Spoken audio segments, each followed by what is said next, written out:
Namo tassa bhagavato arahato samma sambuddhassa. Namo tassa bhagavato arahato samma sambuddhassa. Namo tassa bhagavato arahato samma sambuddhassa. Buddhang dhammang sanghang namasami. Okay, so we shall continue this morning, and we are basically will continue working on right effort and continue to look at ways of practicing right effort. And the reason why I'm emphasizing right effort so much, once again, is because this is the thing that leads up to meditation practice.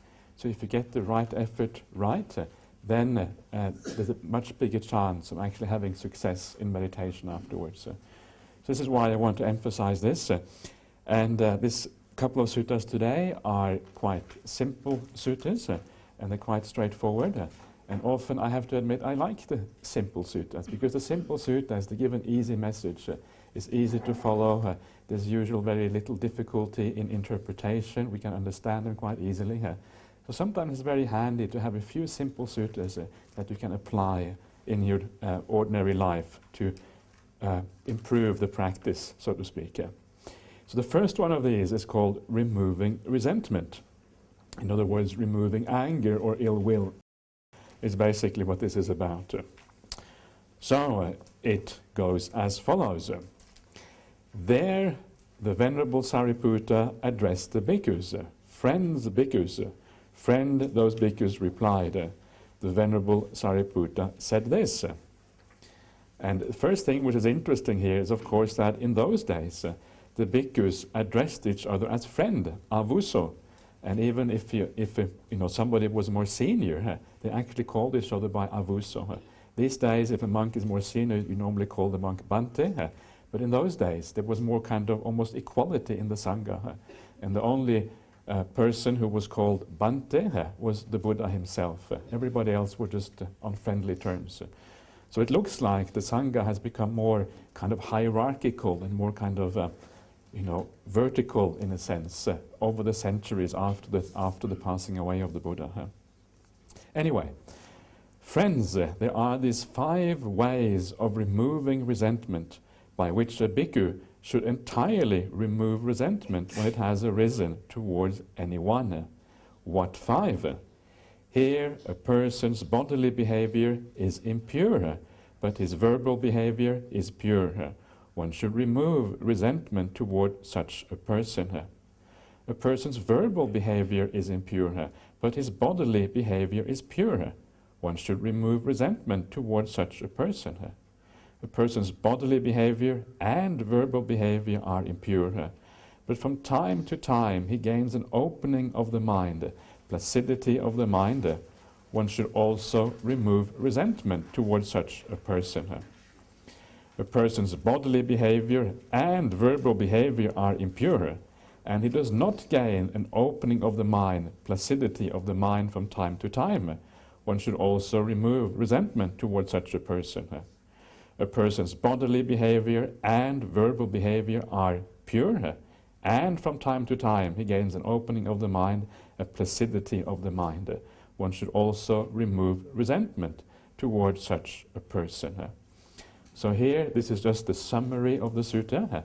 You can see how the Buddha was like a very good teacher, just like people teach today. An experienced teacher, he knows that you summarize the subject first. This is actually Venerable Sariputta, but it's the same with the Buddha as well. You summarize it, then you give the exposition, and then you give a summary at the end, right? So it's like a very, the right way of teaching, essentially, to be able to impart information as good as possible. And the idea, the reason you have 5 categories here is not so much that these are, 5 categories of people. These categories include all people. There's nothing really left out from this. This is from the most impure person to the most pure person are included in these categories. And the reason it's divided up is simply that your strategy for removing anger will vary depending on the type of person you are dealing with. So everybody is really included here. And this is an important point, so that there isn't anybody to whom you cannot remove anger. There's always the possibility. Even the worst people in the world, the kind of the Hitlers and the Pol Pots of the world, you can still remove anger towards them. So, then how do we do this? And this is the next part here. And I will explain some of these little slightly obscure words here further on as we go down.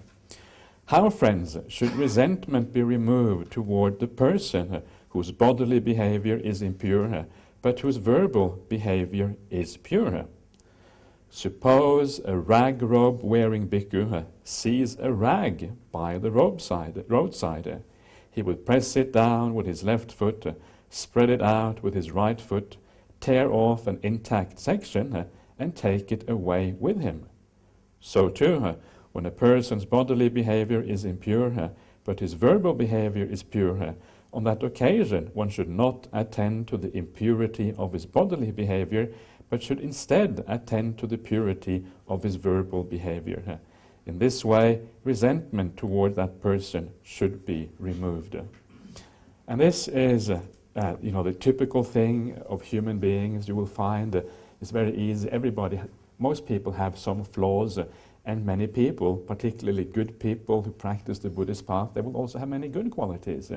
So often it is about where you attend. And if your mind is inclined towards fault-finding or negativity, you will tend to see the bad things.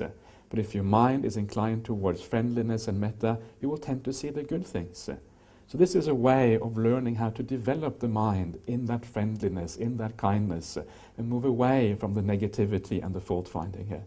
And this is so important, such an important thing to do. And it isn't that difficult. It isn't that difficult because in many people around us there are definitely good qualities. And it's very strange how the mind can turn from being negative to being positive very quickly here if you learn to just focus differently like that. It's not such a difficult thing to do. And you may ask, is it just about verbal behavior or bodily behavior? I think you can expand this principle to basically say any aspect of the person that is beautiful is here what you should focus on, and move the attention away from any aspect that is not beautiful. It is interesting, though, however, that Venerable Sariputta makes this distinction between action and bodily action and verbal action. It's interesting, and maybe it is the case that people tend to somehow, maybe their bad behavior tends to sort of accumulate in a certain area, in speech or in, by body or whatever. But what it shows, I think, is that you have to have a kind of a large part of the person that has to be good for you to be able to focus properly on it. It cannot just be a very, very small thing. It helps if it is a large area. So that bodily action, of course, covers a fairly broad area, right? So you focus on that large area, and then it's quite easy to see. So that is then how you change your perception of somebody else, how you can actually see them differently, just by focusing in the right way. And sometimes people think, oh, but you have to be realistic, you have to see the world as it actually is, the person is like that. You can't just focus on the good qualities. It's like denying the bad side of the person. But the point is that there isn't really any clear reality, right? We are all following our defilements. We're all following our predispositions, our habits. There isn't any neutral ground. This is exactly the way it is. So we're always choosing anyway. We're choosing according to our own conditioning. So because we are choosing anyway, you might as well choose something good rather than choose something bad. There is, in these kind of things, there isn't really any absolute truth. We don't know what that absolute truth is anyway. So we choose the good simply because it leads you in the right direction on the path. Okay, so that is the first one, with that simile there of just like a robe. You tear off the bad parts of the robe, of the cloth, and then you keep the good one. This is kind of the old tradition in the old days, and you still see it sometimes now of monks just wearing a rag robe, all bits and pieces all over her. And it's quite nice actually to do that. It sort of feels quite good. You're not wearing any kind of luxury clothes for sure, which is quite nice. Sometimes even in, of course in lay life people focus a lot on clothes, what they wear is very important. So sometimes you find the same in monastic life. You find monks and nuns focusing on the kind of robe they have, the kind of material, the quality and all these kind of things. And it somehow misses the point of the monastic life. I will talk a little bit more about that later on because it comes up afterwards. Okay, so the second person here.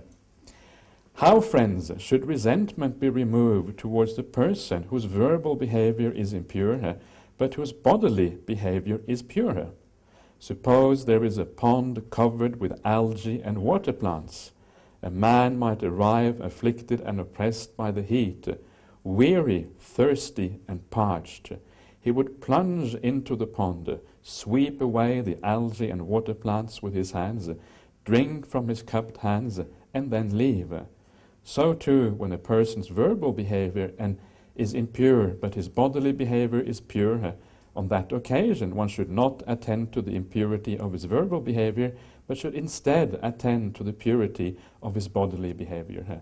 In this way, resentment toward that person should be removed. So here it's the opposite case, and you can see here what you go to this pond, you clear away all the algae, all the bad stuff, and then you drink the water with your cupped hands, right? So you feel a sense of satisfaction. You drink the water.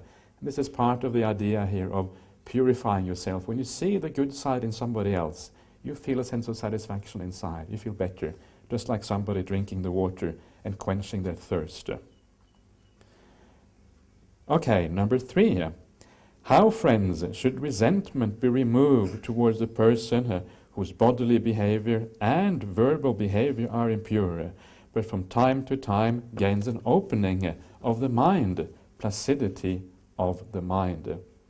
Suppose there is a little water in a puddle. Then a person might arrive afflicted and oppressed by the heat, weary, thirsty, and parched. He would think, this little bit of water in the puddle, this little bit of water is in the puddle. If I try to drink it with my cupped hands or a vessel, I will stir it up, disturb it, and make it undrinkable. Let me get down on all fours and suck it up like a cow and depart. And then he gets down on all fours, sucks up the water like a cow and departs. So too, when a person's bodily behavior and verbal behavior are impure, but from time to time he gains an opening of the mind, placidity of the mind. On that occasion, one should not attend to the impurity of his bodily and verbal behavior, but should instead attend to the opening of the mind, the placidity of mind he gains from time to time. In this way, resentment towards that person should be removed. Okay, so here they talk about a person who gains an opening of the mind, placidity of the mind. And the opening of the mind here, the Pali word for that is the cetaso vivadana. And vivadana is like the opposite of nivadana. Nivadana are the obstructions. So an opening is something which is like a lack of obstructions, essentially. So what we are talking about here is somebody whose mind becomes pure sometimes, like the mind that can attain samadhi, basically. So here is somebody who, despite their bodily conduct, despite their bad verbal conduct, still sometimes gains a sense of freedom in the mind, a lack of obstructions in the mind. And placidity of the mind, I can't remember right now what the Pali is for that one, probably pasada or something like that, which means like placidity or evenness, the calm of the mind. So that is a similar kind of term which also refers to samadhi, or the mind before samadhi, when it is peaceful and there's no obstructions there. So here you might wonder, how is it possible that somebody who has impure actions can get good mind states like this? We always talk in Buddhism about you have to act in a pure way. When you act in a pure way, then your mind becomes pure. So how come this person here actually does all these impure things and still he has a mind that is pure occasionally? And the reason for that is simply because in the past he must have done something right, and he's basically living off his past karma. That is what's happening here. So he still there's some goodness from the past that allows him to have a pure mind. But if he continues acting with bad verbal behavior, bad bodily behavior, then eventually he will lose that purity of the mind as well. He's basically dragging himself down, but at this point he hasn't gone down far enough, so he still gets that good mind state every now and again.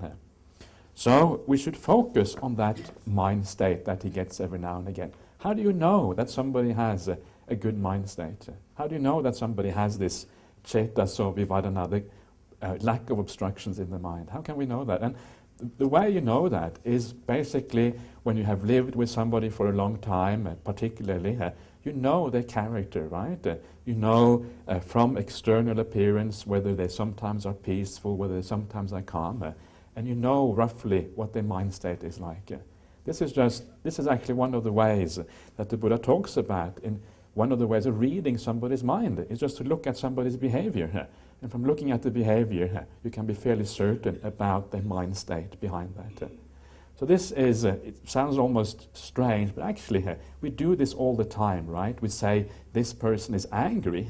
You can't read their mind, but you tell from external signs, right? This person is agitated. Again, you tell from external signs. So we can tell a lot about somebody's mind just by looking at them. So this is how you do that.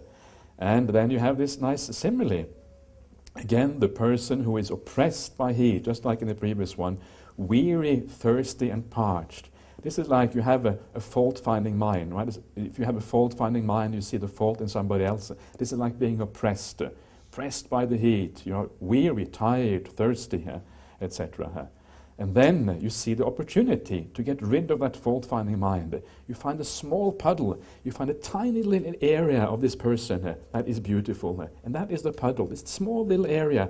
Sometimes it gets a peaceful mind. And then you focus on that. But you have to be very careful because it's only a very narrow area. So it's very easy for the fault-finding mind to grasp hold of the speech, to grasp hold of the bad bodily behavior. So you have to narrow your focus very narrowly. And that's why you have to be so careful, and you have to, as it says here, lay down on all fours and kind of suck up the water from this puddle, just like a cow, it says here. And so it shows you have to be, if you're not careful, the mind will go back to the fault-finding and see the bad verbal behavior again. So it's a very small opportunity. And this is, of course, more difficult because there is only that small area there which you can focus on. And then, when you do that, that is when you abandon that resentment towards that person. This is the third way of abandoning the resentment. Okay, so the next one. And how, friends, should resentment be removed toward the person whose bodily and verbal behavior are impure, and who does not gain an opening of the mind, placidity of the mind from time to time? Suppose a sick, afflicted, and gravely ill person was traveling along a highway, and the last village behind him and the next village ahead of him were both far away. He would not obtain suitable food and medicine or a qualified attendant, and he would not get to meet the leader of the village district. Another man traveling along the highway might see him and arouse sheer compassion, sympathy, and tender concern for him, thinking, "Oh, may this man obtain suitable food, suitable medicine, and a qualified attendant. May he get to meet the leader of the village district. For what reason?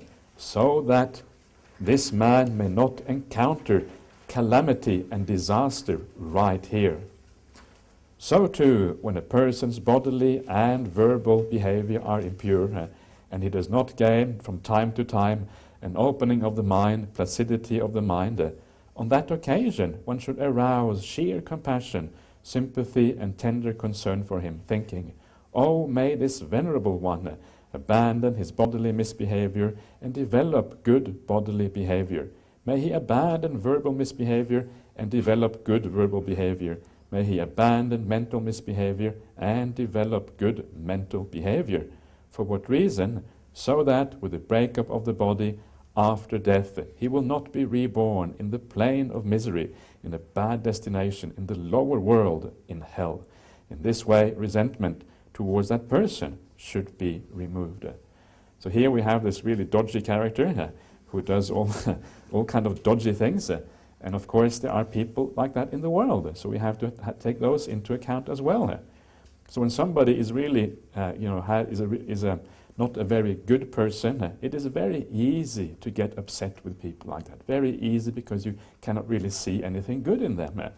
And this then is the way to deal with a person like that. And it's a very, I don't know, I find the similes of the Buddha so beautiful. And this is how then you should think about that person. You should think about it as someone who is ill, somebody who is sick, somebody who isn't really themselves, right? They are in a difficult position. And the reason why they are sick is because obviously they don't understand what they are doing to themselves. And this is always the point. When somebody is bad, somebody does bad things, the person they hurt more than anyone else is of course themselves, right? You know those there's some suttas about the power of generosity and the power of merit, and it says that if you give something, it repays itself many, many, many times over, 1,000 times over, 100,000 times over, depending on the kind of generosity, etc. And the same is true for the negative karma as well. It tends to repay, or in a negative way, many, many times over, right?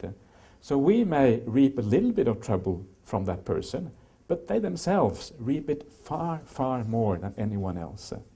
So again, this is the way of reflecting. They are sick, they are ill, they are deluded, they don't understand how the world operates. And because of that, the only reasonable thing to do is to have compassion for them, because they have a serious problem, basically. So you see this person, it's like a person traveling along the road, right? They are sick, they are ill, and they don't have any suitable food or medicine. This is perhaps a bit like the maybe like the Buddhist teachings, perhaps. You know, the teachings is like a nourishment for the spiritual life, to living in a good way. So they don't have a proper teacher. They don't have anybody to look after them.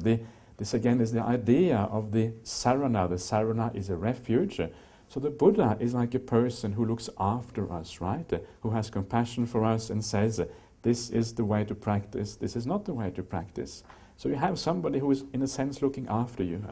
But this person doesn't have that. He doesn't have a good teacher, he doesn't have the Dhamma, he doesn't have a refuge, he doesn't have anything at all. So these are parts, the way I think this simile should be reasonably understood. He doesn't get to meet the leader of the village district. The leader is, of course, a powerful person who is able to help him out, right? So then, when you see that, when you see this poor person traveling along, then you have a sense of compassion and sympathy instead.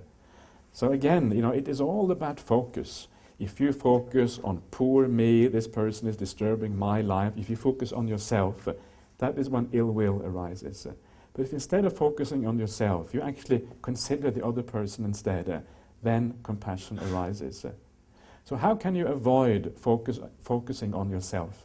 It is so natural for us to focus on ourselves because we feel the pain, right? So it's very normal to it's not bad as such, but it's obviously very normal to focus on your own pain and your own problems. So how can we avoid that? And it's very important to learn some skillful techniques to take away this kind of self-concern, to be so self-centered in a sense, and instead learn to focus in a different way.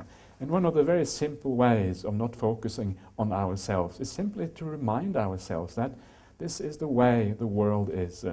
The world always is going to throw in our way difficult people, difficult situations, is going to throw bad speech our way. We're going to have to bear up with all these kind of things. And because the world is this way, it's not something we can change, right? And if you can't change it, if this is the way it is, what's the point of getting angry? Anger usually arises because we think we can change something. This person should be different, it shouldn't be like that. I'm going to tell them off to teach them a lesson or whatever. But actually, we can tell off as many people as we like, and the world is still going to be the same. It's just impossible to change the world. The world is just too big, there's too many things happening, there's too much conditioning. So when you realize that, you say, okay, I will have to accept this. I can't change it. So no point in getting angry. Instead, I will accept it as it is. And then, when you don't focus on your own pain anymore, or you accept the pain, this is part and parcel, this is what it means to be human, you have to accept this kind of pain in your life, there's no way around it, then you can have a sense of peace even in difficult situations. Don't need to get angry anymore. It's fine. This is just the way things are. And then, once you have taken away that self-concern, then you can put your concern on the other person instead, and you can say, wow, this person is in a very bad state, and have a sense of compassion for them. May they, as it says here, change their behavior so they don't reap the terrible results of bad behavior in the future. So there you are. So that is the fourth way, how to see positively even a person who is really kind of a real scallywag, as they like to say. Okay, so then the last one. This is the inspiring person. How, friends, should resentment be removed toward the person whose bodily and verbal behavior are pure, and who from time to time gains an opening of the mind, placidity of the mind? Suppose there were a pond with clear, sweet, cool water, clean with smooth banks, and a delightful place shaded by various trees. Then a man might arrive, afflicted and oppressed by the heat, weary, thirsty, and parched. Having plunged into the pond, he would bathe and drink, and then, after coming out, he would sit or lie down in the shade of a tree right there. So too, when a person's bodily and verbal behavior are pure, and from time to time he gains an opening of the mind, placidity of the mind, on that occasion one should attend to his pure bodily behavior, to his pure verbal behavior, and to the opening of the mind, the placidity of the mind that he gains from time to time. In this way, resentment toward that person should be removed. Friends, by means of a person who inspires confidence in every way, the mind gains confidence. So here again, you see, you're coming there. There is heat. You are weary. You are thirsty. In other words, this shows you a person who is under the sway of the defilements. Right? This is a person who has some sort of suffering in their life. And then you come to this pond, this beautiful pond with beautiful clean water, with all these kind of trees around, with smooth banks. And this is like the beautiful person, right? So if you have all these defilements, and you come to a person with lots of beautiful qualities, it's very easy to let go of the defilements. And you feel at ease, and you feel relaxed in their presence. Just like a person who is oppressed in this way, they come to a beautiful pond, they can relieve their oppression. In the same way, you can relieve the oppression of the defilement sometimes in the presence of a good person. Why? Because it's so easy to see the good qualities, right? So, you drink in those good qualities, and then you abandon the defilements through the negative states through doing that. And it is interesting, isn't it? Because sometimes we do have resentment even towards good people. Sometimes we find people who are very good. You read the suttas and you read about arahants at the time of the Buddha, and even those arahants would sometimes receive abuse and people who have ill will towards them. And this is the problem in life. The problem in life is often the anger we have often has got nothing to do with the other person, it's got everything to do with us. So even if the other person doesn't deserve the anger, because of our own conditioning, we still do have anger sometimes. So we have to be very careful with that. The ill will, the resentment, all these kind of things. Sometimes it's actually unfair, and still it happens. So that is why we need to be careful in those cases to remind ourselves, even with situations where people are very pure and have a very beautiful behavior, still we need to remind ourselves, actually, yes, there is all these beautiful things here. There's no need to be angry. Why am I getting angry? Maybe it is just my own silliness in getting angry here. And it's okay to accept that we are silly. Everybody is silly every now and again. We don't have to take ourselves so seriously to think that we are never make mistakes. It's okay to make mistakes. And then when we accept that we make mistakes, then we can correct them and we can actually grow in the Dhamma. So, and that's why it says here at the end, friends, by means of a person who inspires confidence in every way, the mind gains confidence. And this is what I was talking about before, about why the Buddha and why an Arahant is so important in the world, because when you see people like that, it inspires confidence. You feel, wow, this really is worthy of confidence, and it gives you impetus to practicing the path. So, one interesting word here, this confidence in every way, I believe the word here is samanta pasadika. And those of you who are monks, I'm sure will recognize that word straight away, the samanta pasadika being the commentary on the Vinaya. So that is where that word presumably comes from. This is the only place, as far as I know, in the whole of the suttas where that word actually occurs. So that is probably where the Venerable Buddhaghosa took that word from. The samanta pasadika, the person who inspires confidence in every way. So here, I think Buddhaghosa took that to mean that you practice the Vinaya properly. That's why he probably wrote that commentary. But of course, here it is more about general behavior rather than just purely Vinaya issues. Okay, these friends are the 5 ways of removing resentment by means of which a bhikkhu can entirely remove resentment toward whomever it has arisen. So important word, that is word entirely. It's not just a little bit, you actually remove it completely in this way. So, there you are, very practical sutta, very down to earth, very applicable, I think, for everybody. And as I said before, I think these kind of suttas are very, very useful because they bring us down to the real practice of Buddhism. So, now again, so we are still working on this idea of removing the defilements and right effort. And now I want to kind of expand this a little bit and take into account also other ways of removing defilements. And the next sutta is one of my favorite suttas in the Samyutta Nikaya. That's why I have included it here, simply because I like it. It's always nice to read something you feel inspired by, because then it's more fun to read it for me as well. So I like this one. This is basically about the recollection of death.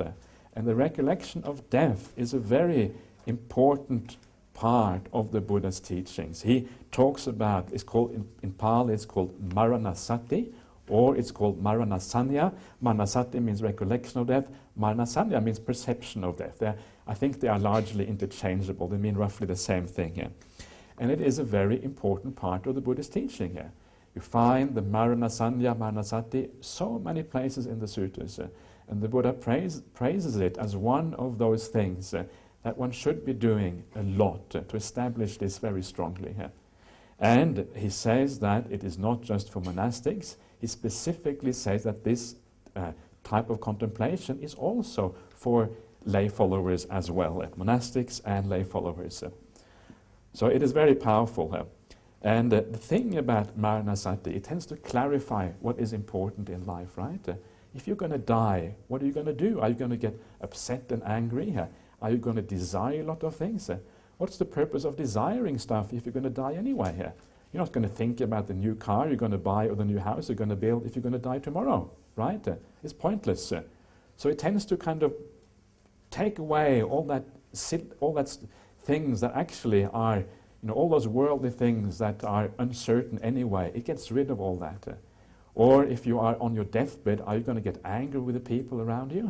That's the last thing you do on your deathbed. On your deathbed, you want to be peaceful, right? You don't care anymore what people say because you're going to die anyway. You're going to be off and they will be left behind you. So if people do the wrong things, you have a sense of compassion for them, sympathy. You don't get angry when you're about to die.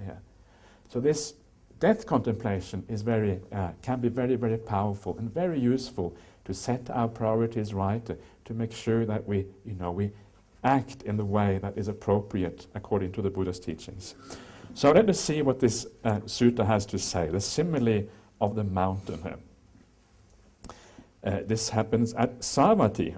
So then, in the middle of the day, King Pasenadi of Kosala approached the Blessed One. The Blessed One said to him as he was sitting to one side, "Now where are you coming from, great king, in the middle of the day?" So just to start off there, King Pasenadi of Kosala, I'm sure you will probably all be familiar with King Pasenadi. He was probably the most powerful king in India at that time. He was ruling a very large kingdom called Kosala, which stretched from the Ganges River all the way up to the Himalaya mountains. And then from the east, the west rather, probably almost as far as where you find Delhi today, and then eastwards towards the Vajrayan Republic, where Vesali was. And if you look on the map, it's a very large area, very large country. And that was probably the most powerful kingdom at that time. And then soon after that, it was Magadha that became very powerful soon afterwards. Magadha and Kosala were like the two big kingdoms. And soon afterwards, Magadha became the big empire in India, as we know, with King Ashoka, and before him, Chandragupta, etc. So, and King Pasenadi, the most powerful king at that day, he was a very ardent follower of the Buddha. So he would come to the Buddha at all kind of strange times. And when it says here, in the middle of the day, the point of that phrase is that the middle of the day is not the time you normally go to see the Buddha. You go maybe in the morning, you see him when he comes to offer alms or whatever, or you might come in the evening perhaps, when people usually come out and they have a Dhamma talk. But the middle of the day is like the wrong time to visit the Buddha. So the fact that he comes at that time means that there's something special, right? This is the purpose behind that phrase. So then he says to the Buddha, "Just now, Venerable Sir, I have been engaged in those affairs of kingship typical for head-anointed Kshatriya kings who are intoxicated with the intoxication of sovereignty, who are obsessed by greed for sensual pleasures, who have attained stable control in their country, and who rule, having conquered a great sphere of territory on earth." So he's very honest. He says, I'm obsessed with sensual pleasures. That's what he's saying, basically. I'm obsessed with sensual pleasures. And I am intoxicated by the intoxication of sovereignty. Sovereignty is like rulership, it's like being the master, the head of a country. So you are intoxicated by these things. So he's basically despairing a little bit. I'm obsessed by all these things, basically saying to the Buddha, what should I do? And one of the interesting things here about this idea of intoxication is something that you see throughout the suttas, is being intoxicated by various things. Normally, when we think about intoxication, we think about drinking, right? And we all know that when you drink alcohol, it's very easy to lose your kind of self-control. You start doing all kind of silly things once you get drunk. But actually, it is not just alcohol that intoxicates you. It's many other things as well. And one of the things that, according to King Pasenadi here, that intoxicates you is power. He is intoxicated by the power of being the king in the large territory, right? And I think we can see that. You can see that people who become powerful, often they also become corrupt. Corruption and power often go hand in hand. That's one of the best reasons to have a democratic culture, is you can chuck them out once they start to get a bit corrupt, right? This is one of the nice things about democracy here. It's not so. Anyway, that's just my personal opinion there, I should say here. So, but that is the case. That is just a way of power. It tends to corrupt. The old English saying, power corrupts and absolute power corrupts absolutely, right? So this is just the nature of that sort of situation. So you get intoxicated. That's what it means. You lose your sense of perspective. You lose your sense of what is right and wrong. It's like being drunk, basically. So that's power is one thing. Another thing the Buddha says is youth. You are youthful. When you're young, you think the world is mine. I can do what I like. The body is very strong and fit. You can sort of mess around, and you forget the consequences of your actions. You forget what is right and wrong. Again, it's the intoxication of being youthful. And this intoxication goes, throughout life, just being alive, just being a human being, intoxication of health, forgetting that you might get sick. All of these things are intoxications. So we have to be careful. And one of the reasons why we should do Maranasati is precisely to remove some of those intoxications, to take away that poison in the mind which forgets what actually is important again. So this idea of intoxication is very broad in Buddhism. Mada is the Pali word for that. It means a lack of clarity about your priorities, basically. So then the Buddha replies, "What do you think, great king? Here a man would come to you from the east, one who is trustworthy and reliable. Having approached you, he would say, 'For sure, great king, you should know this. I am coming from the east, and there I saw a great mountain, high as the clouds, coming this way, crushing all living beings. Do whatever you think should be done, great king.' Then a second man would come to you from the west, a third man would come from the north, and a fourth man would come to you from the south, one who is trustworthy and reliable. Having approached you, he would say, 'For sure, great king, you should know this. I am coming from the south, and there I saw a great mountain, high as the clouds, coming this way, crushing all living beings. Do whatever you think should be done, great king.' If, great king, such a great peril should arise, such a terrible destruction of human life, the human state being so difficult to obtain, what should be done?" And King Pasenadi replies, "If, Venerable Sir, such a great peril should arise, such a terrible destruction of human life, the human state being so difficult to obtain, what else should be done but to live by the Dhamma, to live righteously, and to do wholesome and meritorious deeds?" The Buddha says, "I inform you, great king, I announce to you, great king, aging and death, actually old age and death, are rolling in on you.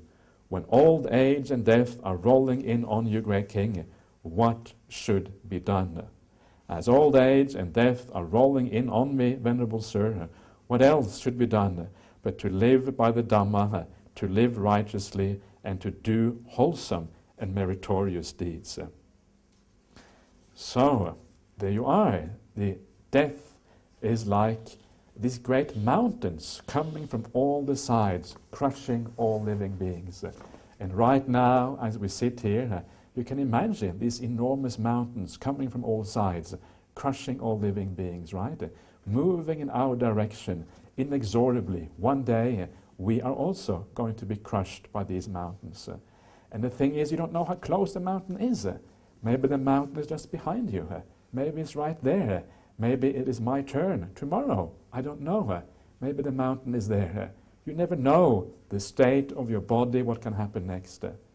And of course, the idea of a great mountain, this is the truth for all living beings. We must all be crushed by old age and death sooner or later. So a very powerful reflection, the idea of the great mountain crushing all living beings. So, then King Pasenadi replies to that simile. He says, "There are, Venerable Sir, elephant battles fought by head-anointed Khattiya kings who are intoxicated with intoxication of sovereignty, who are obsessed by greed for sensual pleasures, who have attained stable control in their country, and who rule, having conquered a great sphere of territory on earth. But there is no place for those elephant battles, no scope for them when old age and death are rolling in. There are, Venerable Sirs, cavalry battles fought by head-anointed kings, chariot battles, infantry battles. But there is no place for those infantry battles, no scope for them when old age and death are rolling in. In this court, Venerable Sir, there are counselors who, when the enemies arrive, are capable of dividing them by subterfuge. But there is no place for those battle of subterfuge, no scope for them when old age and death are rolling in. In this royal court, Venerable Sir, there exists abundant bullion and gold stored in vaults and depositories, and with such wealth we are capable of mollifying the enemies when they come. But there is no place for those battles of wealth, no scope for them when old age and death are rolling in. As old age and death are rolling in on me, Venerable Sir, what else should be done but to live by the Dhamma, to live righteously, and to do wholesome and meritorious deeds? So it is, great King, so it is, great King. As old age and death are rolling in on you, what else should be done but to live by the Dhamma, to live righteously, and to do wholesome and meritorious deeds? So you can see that the problem, of course, for a king. These are the kind of unwholesome things a king does. He gets into war and battles and all these kind of things. But of course, this is about all kinds of unwholesome deeds, right? There is no scope for them because the mountain of death, the mountain of old age, can be anywhere coming close very soon. I should say that the appropriate translation is not aging, and aging is not very good translation. It's actually old age that is meant by, it's jara, right? Jara is actually old age and not aging. So it's, yeah. So this then is the idea of marana sati, of remembering death. And again, there are a couple of places in the suttas where the Buddha explains in detail how we should do the marana sati practice. And one way of thinking is just simply to remind ourselves that the idea of a mountain coming behind us. Well, what are those mountains in life? They are illness, right? We just don't know, whether our heart is, as good as it should be. Maybe it will fail one day. And this can happen even to young people, that the heart suddenly fails. There can be cancers in your body. You just don't know. Very often these things come as a surprise. This is one thing. Then there is all the accidents that happen in life. Traffic accidents is a classical one. So many thousands of people die in traffic accidents every year. And there is workplace accidents. There's all these possibilities of dying all the time around us. And sometimes we simply forget that. And the Buddha says sometimes it's good just to remember these things, just to remind yourself that it is ever present. It is always, the chance is always there. And if your karma from a past life ripens in the wrong way, then again, you will die, for a reason, maybe coming out of the blue. Suddenly you just die because the karma has ripened in that way. And we don't know what karma has in store for us. So these are always possibilities. Regardless of how careful you are, if the karma is wrong, then you have a problem. So that is the first thing, to actually make it real. Death can actually happen. And the second thing is to bring it as close to the present as possible. Not only is death real, not only can it happen next year or next week, it can happen very soon, right? We just don't know. And the more you can bring it into the present moment, the more powerful it becomes. And one of the suttas, the Buddha says, he asks all the monks, and he says to the monks, do you practice maranasati, recollection of death? And one monk says, yes, I practice maranasati. How do you practice maranasati? Oh, I think that, I might die tomorrow. And the Buddha says, that's not good enough, or something like that. And then another monk says, oh, I think I might die this afternoon. And the Buddha says, that too is not good enough. Another one says, I might die at the end of the meal. The Buddha says, not good enough. And then eventually one monk says, oh, I think that I might die after having eaten 2 or 3 spoonfuls of food. And then the Buddha says, now that is the kind of maranasati that works. And then eventually the monk who is the best one, he says that, well, I breathe in my out-breath.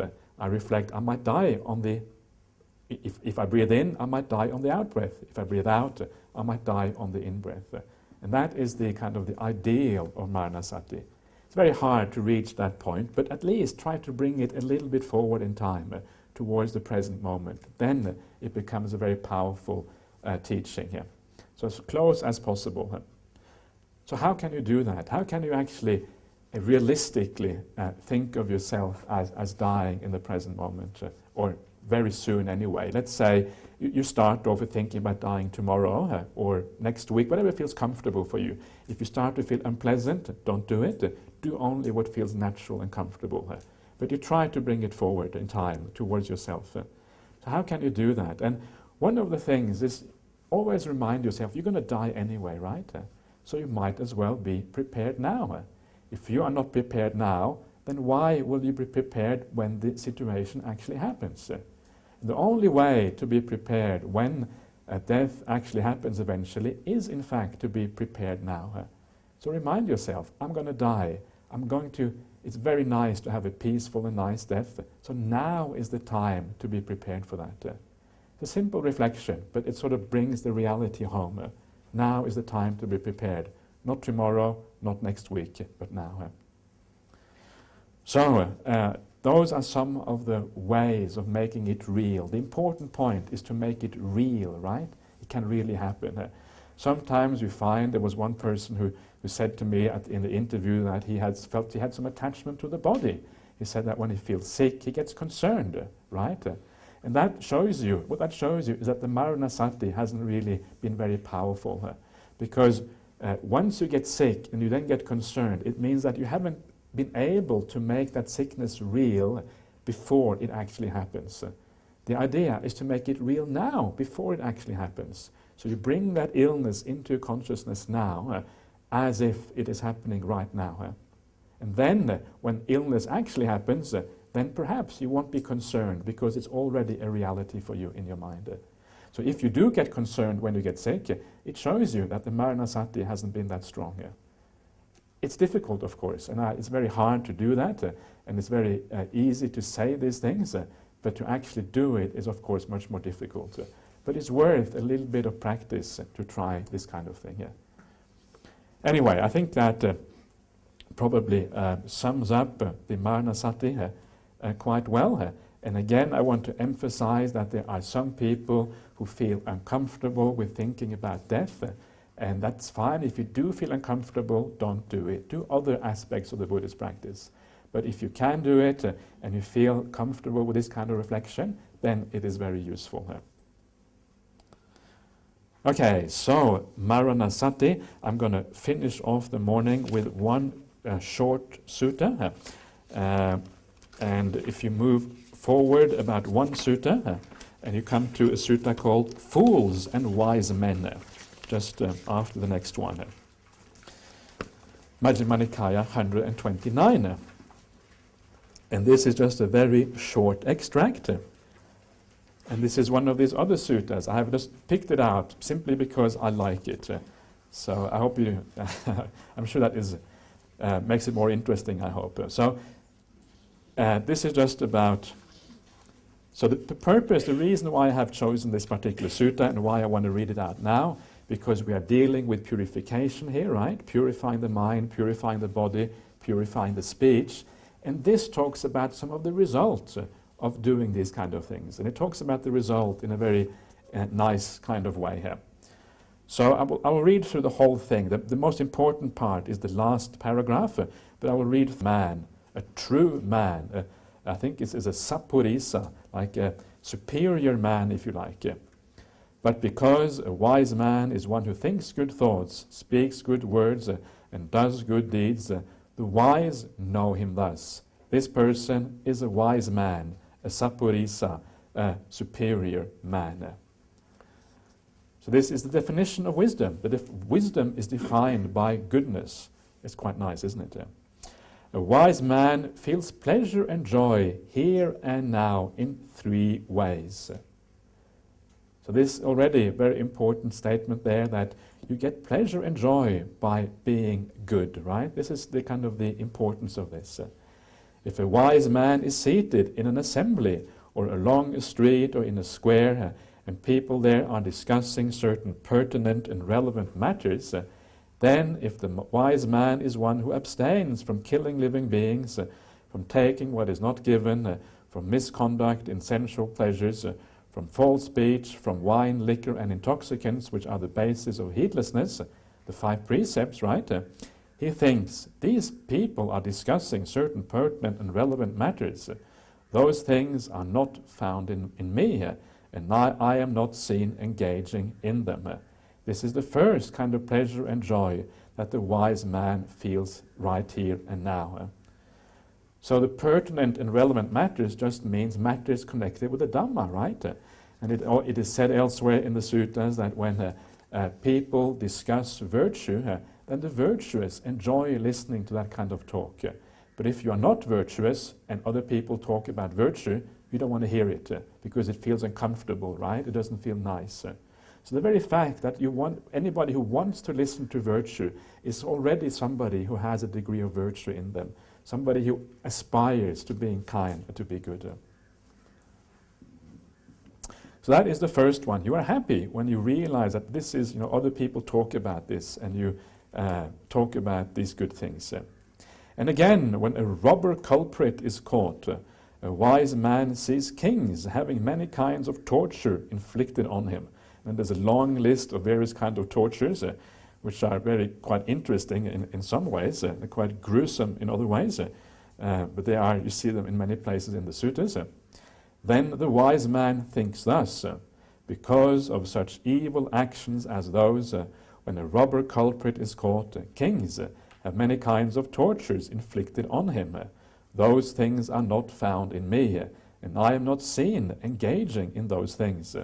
This is the second kind of pleasure and joy that the wise man feels here and now.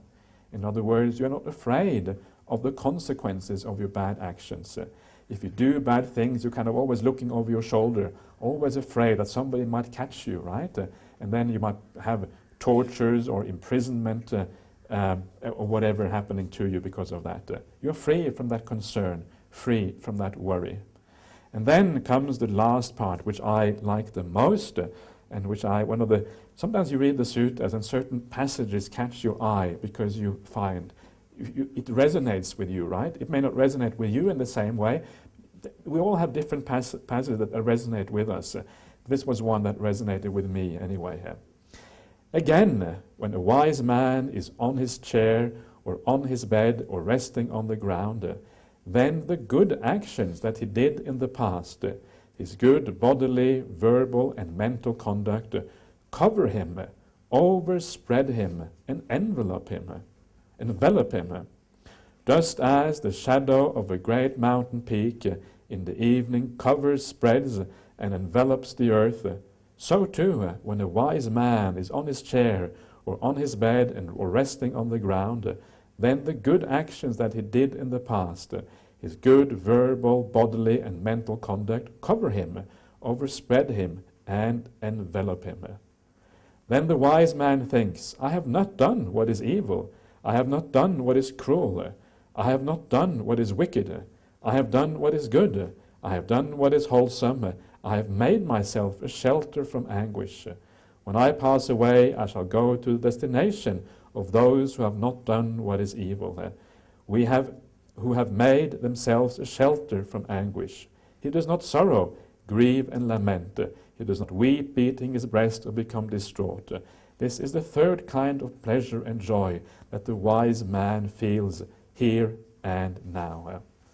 So the idea here is that if you are a good person, if you purify yourself, you don't even have to remember those good acts so much. Just when you come back home after a long day and you sit down and you rest on your chair or rest in your bed, all that goodness comes back to you and you feel a sense of gladness in your heart. It's automatic, right? And that is why also when you meditate, if you do the breath meditation and you start to become peaceful, then the goodness from the past tends to come back to you almost automatically because of that purity. And then the gladness arises inside of you.